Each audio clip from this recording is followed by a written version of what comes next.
Okay, so I need you to sit down for this one because what I'm about to tell you is going to blow your mind.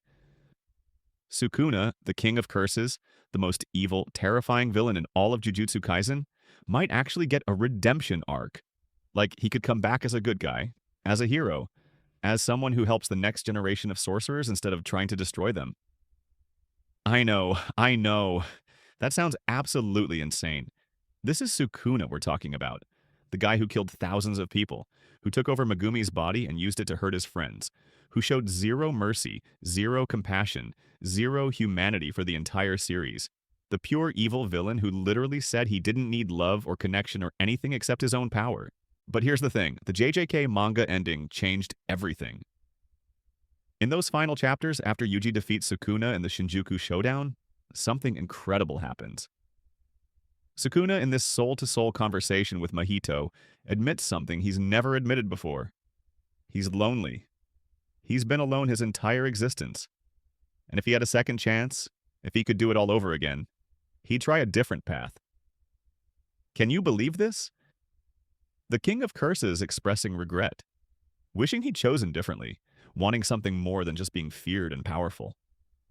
That's not just character development, that's a complete transformation of everything we thought we knew about Sukuna. And the manga uses this really specific metaphor that's got the entire fandom screaming with theories.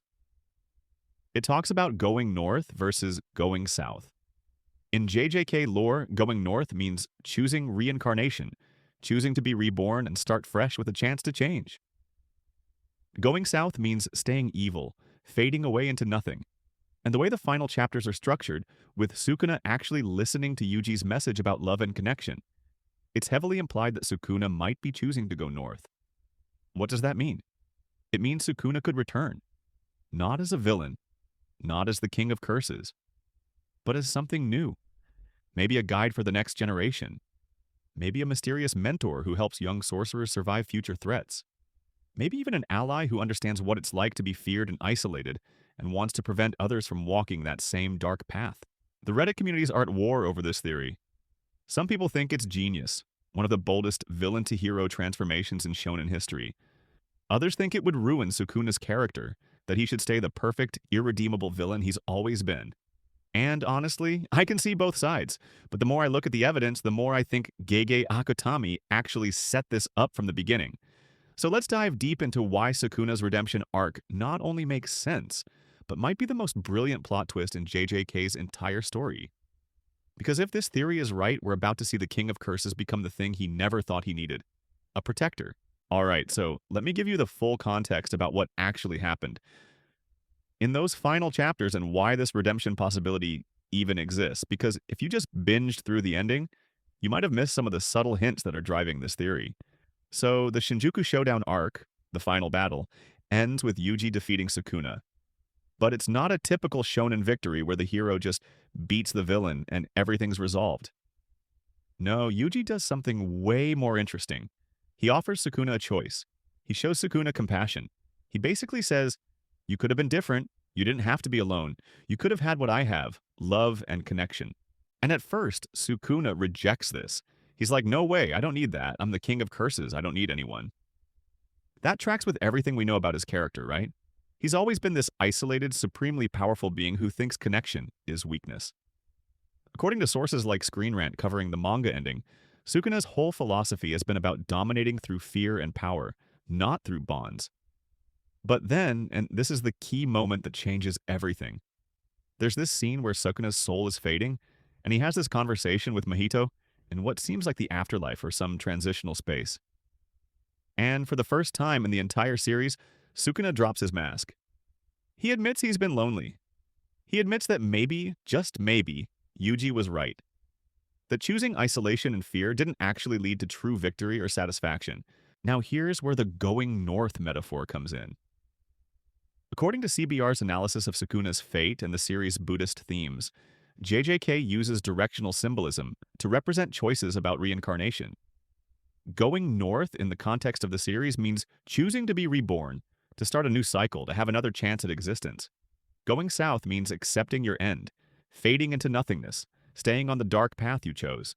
And the manga heavily implies, like through visual cues and dialogue, that Sukuna might be considering going north. that after 1,000 years of being the king of curses, after a lifetime of loneliness and violence, he might actually want to try again, to see what life could be like if he made different choices. Now, why would this matter? Why would Sukuna even care about redemption after everything he's done? Well, that's where Yuji's influence comes in. Throughout their entire relationship, Yuji's been showing Sukuna what connection looks like, what it means to fight for people instead of against them, what it means to value life even when life is hard and painful. And you can see, if you go back through the chapters, that Sukuna's been watching, learning, even if he didn't want to admit it. According to Game Rant's analysis of why Sukuna's return makes sense, there are all these little moments where Sukuna seems almost curious about human connections, even while he's dismissing them as weakness.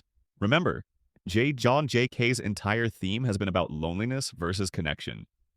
Gojo was the strongest but deeply lonely. Geto fell to darkness because he felt isolated. Yuji nearly broke from the weight of being alone with Sukuna inside him. The series has always been about how isolation destroys people and how connection saves them. So having Sukuna, the ultimate expression of isolation and power, finally realize that he was wrong, that his entire philosophy was flawed, that's not just character development. That's the series' central theme coming full circle. But here's what some people might have missed about why this is setting up a possible return. JJK has established that curses and sorcerers cycle through history. They reincarnate. They come back in different forms. We've seen this with Sukuna's fingers, with curse reincarnation, with the whole structure of how cursed energy works. Death isn't always permanent in this universe. Transformation is possible. So if Sukuna goes north, if he chooses reincarnation, what form does that take? Fan theories are exploding with possibilities. Some think he'll be reborn as a human, maybe even as a sorcerer who has to learn everything from scratch. Others think he'll return as a different kind of curse, one that's evolved beyond pure evil. And some think he might come back as this mysterious mentor figure who guides the next generation because he understands the darkness they're fighting against. That last option is particularly interesting because it would mirror other mentor figures in shonen who have dark pasts. Think about it. A reformed Sukuna who understands temptation, who understands the appeal of power, who can warn young sorcerers about the path he took and why it led nowhere.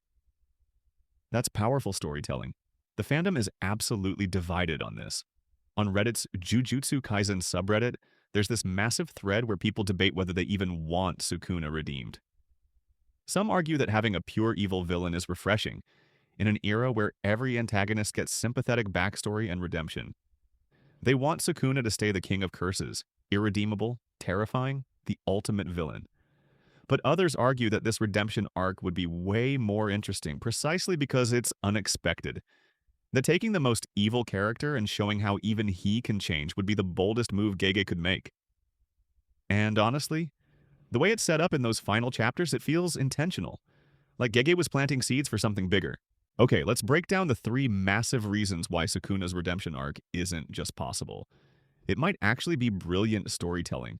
First, Sukuna's admission of loneliness and regret is the series' central theme personified. So like I said, JJK has always been about isolation versus connection.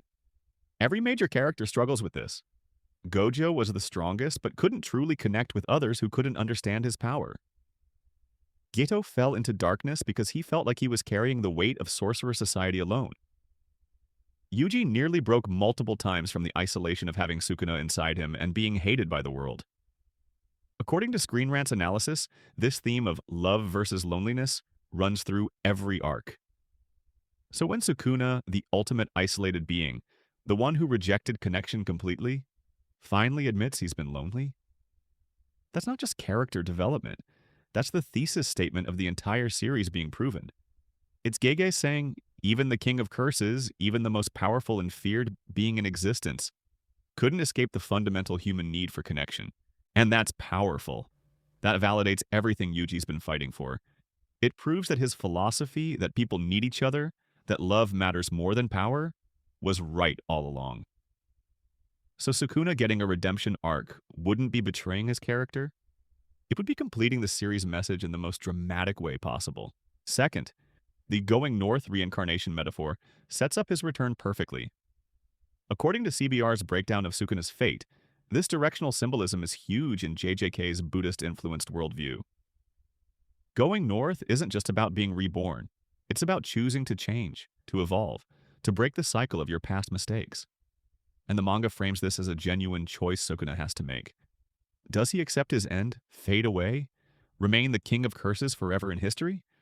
Or does he take the harder path, admitting he was wrong and trying to become something different? The visual storytelling in those final chapters, according to multiple fan analyses on TikTok and Reddit, suggests Sukuna is genuinely considering this. He's at a crossroads. And if he does choose to go north, what does that look like? Well, that's where the fun theories come in. Maybe he's reborn as a human baby with no memories, getting a truly fresh start. Maybe he's reborn as a different kind of curse, one that protects instead of destroys. Or, and this is the theory that has me most excited, maybe he returns as a mysterious guide for the next generation. Someone who understands darkness because he was darkness, but now wants to prevent others from making his mistakes. That would be such a cool role for him, you guys. Imagine Sukuna as this grumpy, reluctant mentor who helps young sorcerers specifically because he knows what not to do. Third, this would create one of shonen's boldest villain-to-hero transformations ever. Okay, so redemption arcs aren't new in anime and manga. We've seen villains become heroes before, but Sukuna's different because he's been so evil, so irredeemable for so long. According to Game Rant and various fan discussions, most villain redemptions happen for characters who were sympathetic from the start or who had understandable motivations. But Sukuna, he's killed thousands. He's shown zero remorse. He's been pure evil. So if Sukuna can be redeemed, if even he can find a path to change, that's a statement about the power of transformation and forgiveness that goes beyond typical shonen storytelling. It would be Gege saying, no one is beyond saving, no one is beyond change if they genuinely choose to evolve. And that's risky. Some fans will hate it, thinking it cheapens Sukuna's villainy. But others will see it as the ultimate expression of the series' themes. Plus, from a storytelling perspective, it opens up insane possibilities for sequels or spin-offs. Imagine a Jujutsu Kaisen Next Generation series, where Sukuna is this mysterious mentor figure helping new sorcerers. Or a movie about his reincarnation and struggle to redeem himself. The commercial and narrative possibilities are endless.